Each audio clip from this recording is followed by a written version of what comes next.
సమాజం నుంచి వస్తున్న డిమాండ్ను దృష్టిలో పెట్టుకొని కులగణన సర్వే ఇంటింటికి సర్వే కోసం ప్రభుత్వ అధికారులు వస్తున్నారు. 85,000 మంది ఈరోజు క్షేత్రస్థాయిలో పనిచేస్తున్నారు.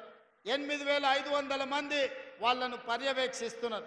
ఏ ఇంటికి ఈ కులగణన కోసం వచ్చినా మీరు చదువుకున్న విద్యార్థులుగా అన్ని వివరాలను అందించడం ద్వారా కులగణను విజయవంతం చెయ్యాలి. రేపు మీ రిజర్వేషన్లు 50% దాటి మీకు అందుబాటులోకి రావాలి అంటే కులగణన జరిగి తీరాలి. రేపటి భవిష్యత్తులో నిధులు జనాభా దామాషా ప్రకారం నిధుల కేటాయింపు జరగాలి అంటే కులగణన జరగాలి. మీ చదువులకు ఉన్నత విద్యా అవకాశాలు రావాలి అనంటే కులగణన జరగాలి.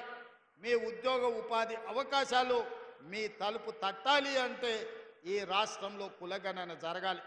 తెలంగాణ రాష్ట్రంలో మన ప్రభుత్వం చేయబోతున్న కులగణన ఈ దేశానికే ఆదర్శంగా ఉండబోతుంది. 2025 జనగణనలో ఖచ్చితంగా కేంద్ర ప్రభుత్వం మెడలు వంచి కులగణనను కూడా అందులో చేర్పించి తద్వారా రాజకీయ రిజర్వేషన్లు, ఎడ్యుకేషన్, ఎంప్లాయ్మెంట్ రిజర్వేషన్లను 50% పైబడి అందుబాటులోకి తేవడానికి కట్టుబడి ఉన్నది కాంగ్రెస్ ప్రభుత్వం.